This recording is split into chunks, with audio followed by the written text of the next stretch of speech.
Ethan Miller had always been a man of solitude. The ranch he inherited from his father stretched far and wide, with dusty trails, old wooden fences, and a few scattered trees that did little to break the harsh sun of the countryside. Most days he found comfort in the rhythm of chores, feeding the animals, repairing fences, and tending the dry soil. But even with all the work, a quiet loneliness often crept into his life, especially during the long evenings when the sun dipped behind the hills and shadows filled the barn. One morning, as Ethan checked the northern pasture, he noticed something unusual. A small figure was moving near the abandoned barn at the edge of his property. At first he thought it might be a stray animal, but the way it shuffled, careful and hesitant, made him pause. His curiosity piqued. He adjusted his hat and walked toward the barn, boots crunching against the dry dirt. When he got closer, he realized it was a girl. She couldn't have been more than 12 or 13, with tangled hair falling over her face and clothes too thin for the chilly morning air. She clutched a blanket around her tightly, wrapping it like a shield against the world. Ethan's heart twinged with concern. "Hey there," he called gently, keeping his voice calm and steady. "Are you okay? Do you need some help?" The girl froze. Her wide eyes peeked out from behind the blanket and her lips trembled as she whispered, "Please, don't pull the blanket." Ethan stopped in his tracks, confused. He lowered his hands, understanding that she was frightened. "I'm not going to hurt you," he said softly. "I just want to help." For a long moment she stared at him silently, as if weighing his words. Then slowly she nodded, but her grip on the blanket didn't loosen. Ethan took a step closer, offering a small smile. "Do you want some water? Maybe something to eat?" Her eyes darted around the barn, then back at him. "Please, just sit," she said. Her voice was small, almost broken. Ethan nodded, carefully sitting a few feet away from her. The barn smelled of hay and dust, with sunlight streaming through gaps in the wooden walls, creating stripes of light across the floor. He reached into his coat pocket and pulled out a small bottle of water and a granola bar. "Here," he said, handing them over. "You don't have to say anything if you don't want to." The girl hesitated, then slowly took the water and sipped it, her hands shaking. The granola bar followed, and she bit into it cautiously, like it might disappear if she wasn't careful. Ethan watched quietly, giving her space, though his curiosity buzzed in the back of his mind. After a few minutes, she finally spoke, her voice barely above a whisper. I ran away. I didn't want anyone to find me." Ethan nodded slowly, encouraging her without pressing too hard. "I understand. You're safe here, for now. Can you tell me why you ran?" She shook her head. Not yet, please. Don't ask me to show it." Her hands tightened around the blanket again, her knuckles white. Ethan sensed that whatever she was hiding, it was important to her and probably frightening. The morning stretched on, and Ethan continued with his chores while keeping one eye on the girl. He fetched more water, some fresh fruit, and even an old quilt from the storage shed to keep her warm. Every time he moved around the barn, she flinched slightly, but gradually, a tiny trust began to form. She allowed him to sit closer, and for brief moments she even spoke in more complete sentences. I just want it to be safe," she said once, her voice trembling. Ethan didn't press, but he couldn't help thinking about what could be under the blanket that frightened her so much. Was it something dangerous? Or someone she was hiding from? The day grew hotter, and the barn felt both warm and suffocating. Ethan kept checking the perimeter, making sure no strangers were near. The isolation of the ranch was usually comforting, but today, it added a layer of unease. Every sound, the rustling of dry leaves, the distant crowing of a rooster, even the creak of old boards, seemed amplified. As the sun moved toward the west, the girl grew quieter. She curled tighter into the blanket, and Ethan sat beside her, silently watching her breathe. He felt an odd mix of worry and responsibility. He had spent so many years alone, his only companions the animals and the wind. Now suddenly there was someone who needed him, someone who relied on his judgment and kindness. "Do you want to tell me your name?" Ethan asked gently. The girl hesitated, then whispered, "Lila." "Nice to meet you, Lila," Ethan said warmly. "I'm Ethan. You're safe here. No one's going to hurt you." Lila nodded, but the tight grip on the blanket remained. Ethan noticed she seemed to be listening intently to every small sound around the barn. The fear in her eyes was real, not imagined. Something had chased her here, or she had been running from someone she feared. The day slowly faded into evening. The sky turned soft shades of orange and pink and the air grew cooler. Ethan started a small fire outside the barn, thinking it might help her feel safer. He prepared some dinner for himself, keeping a careful watch on Lila. She didn't eat much, but she drank some water and occasionally nibbled at a piece of bread he offered. After dinner, he sat near her again, the quiet settling between them. "You don't have to tell me anything you're not ready to share," he said softly, "but I want you to know you're not alone anymore." Lila's eyes shimmered as she hugged the blanket tighter. I don't know if I can trust anyone," she said. Ethan nodded, understanding completely. Trust was fragile, especially for someone like her. "We'll take it slow," he promised. "No rushing. You'll know when it's safe." As night fell, Ethan lit a lantern inside the barn. Shadows danced along the wooden walls and the quiet hum of the night surrounded them. The wind whistled through the gaps in the barn, carrying faint noises from the countryside. Ethan tried to sleep on a nearby cot, but his mind refused to rest. He kept thinking about the blanket, about Lila's fear, and what she might be hiding. Suddenly, from the corner of the barn, he heard a faint rustling. His heart skipped a beat. He glanced toward Lila, who seemed frozen.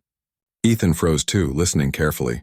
The sound grew slightly louder and then stopped. "Did you hear that?" Lila whispered, clutching the blanket even tighter. Ethan shook his head slightly, trying to calm both her and himself. "Probably just the wind," he said. "This old barn makes all sorts of noises."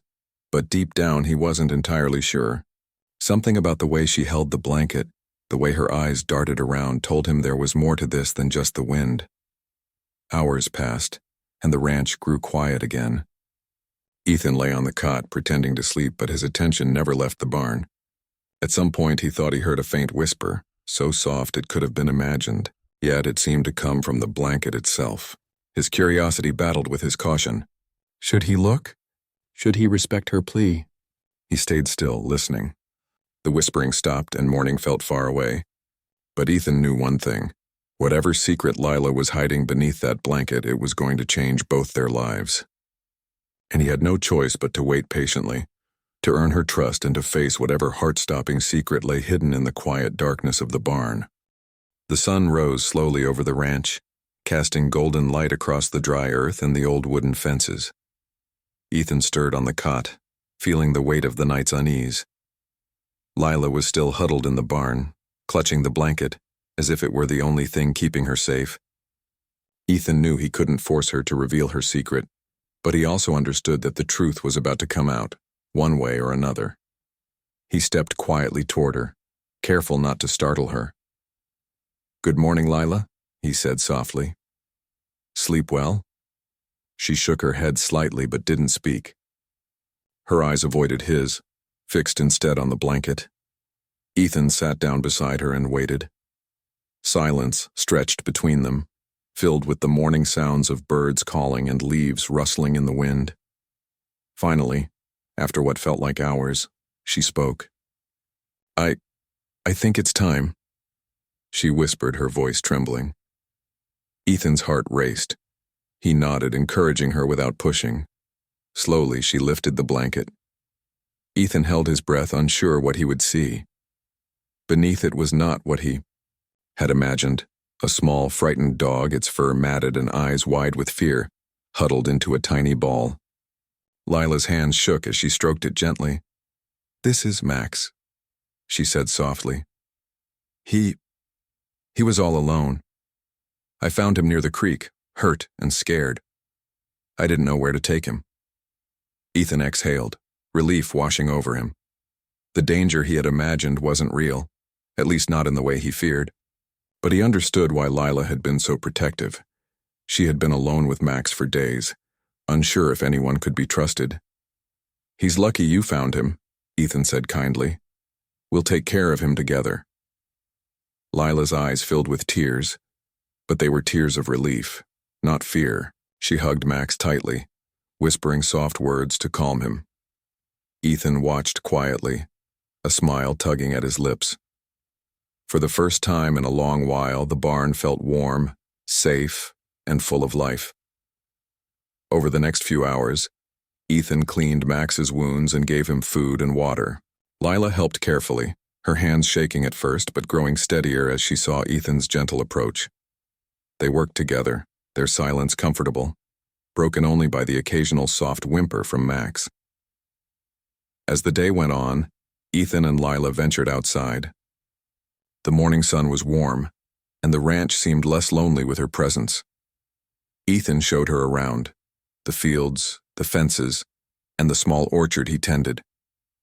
Lila listened, her curiosity growing, and for a while, the shadow of fear that had clung to her seemed to lift.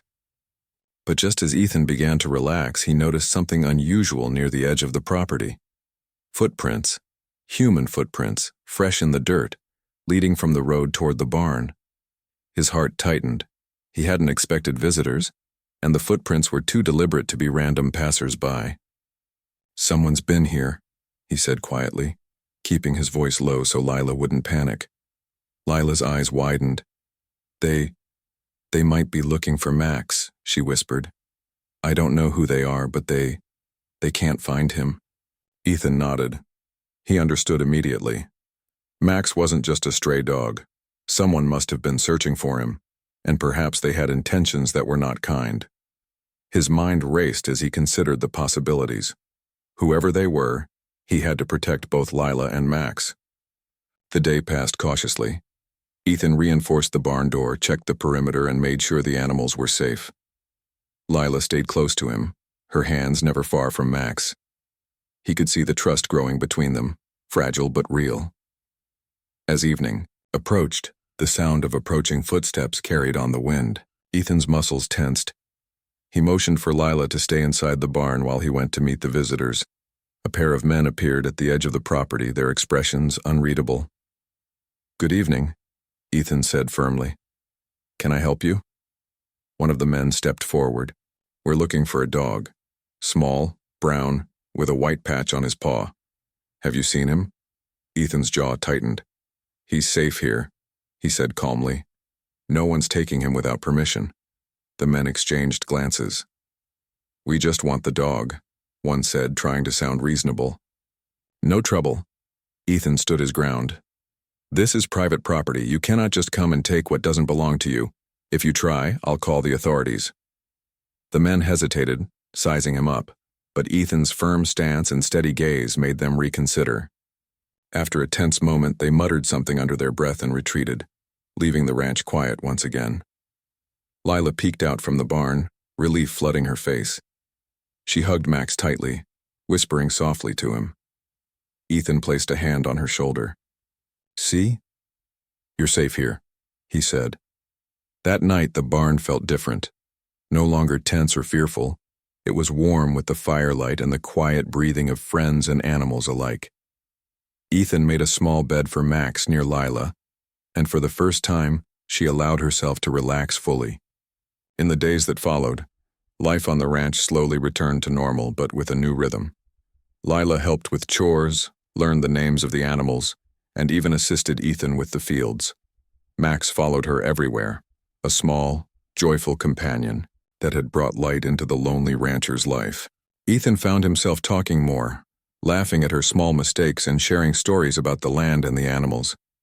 He realized that the isolation he had once cherished now felt empty without companionship. Lila's presence and the responsibility of caring for Max gave him purpose beyond the daily work. One evening, as the sun set behind the hills, Lila approached Ethan with a thoughtful expression. "Thank you," she said quietly. "I was so scared before, but you made me feel safe." Ethan smiled, feeling a warmth in his chest that he hadn't felt in years. "You don't have to thank me," he said. "We look out for each other here, that's what matters." Days turned into weeks, and the bond between Ethan and Lila grew stronger. She shared stories about her life before the ranch, carefully omitting painful details she wasn't ready to confront. Ethan listened, offering guidance and understanding without judgment. Together they cared for Max, who was growing stronger and more playful with each passing day. Then one morning, a letter arrived at the ranch. It was addressed to Ethan and marked urgent. He opened it carefully, his eyes scanning the words. The letter was from the local animal rescue organization. They had been searching for Max after reports of an abandoned dog had come in. They confirmed that Max was safe now and offered support for his care. Ethan showed the letter to Lila, who read it and smiled.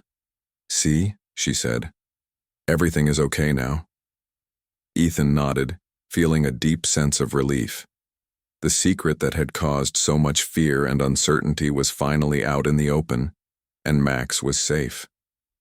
More importantly, Lila had found a place where she belonged, a home, a friend, and someone who cared for her without conditions. Life on the ranch continued, quieter now, but richer than before. Ethan no longer felt the weight of loneliness pressing down on him. He had discovered that sometimes, unexpected visitors bring with them not just trouble but joy and purpose. Lila had changed his life in ways he hadn't imagined, and Max had brought laughter and love where there had only been silence. On a warm evening, as they all sat outside watching the sunset, Ethan realized that the ranch wasn't just a place of work anymore. It was a place of safety, friendship, and new beginnings. The blanket that had once been a shield of fear now symbolized comfort and trust. And for Ethan, Lila, and Max, the quiet ranch had transformed into a home filled with hope, warmth, and a shared heart that beat a little stronger every day.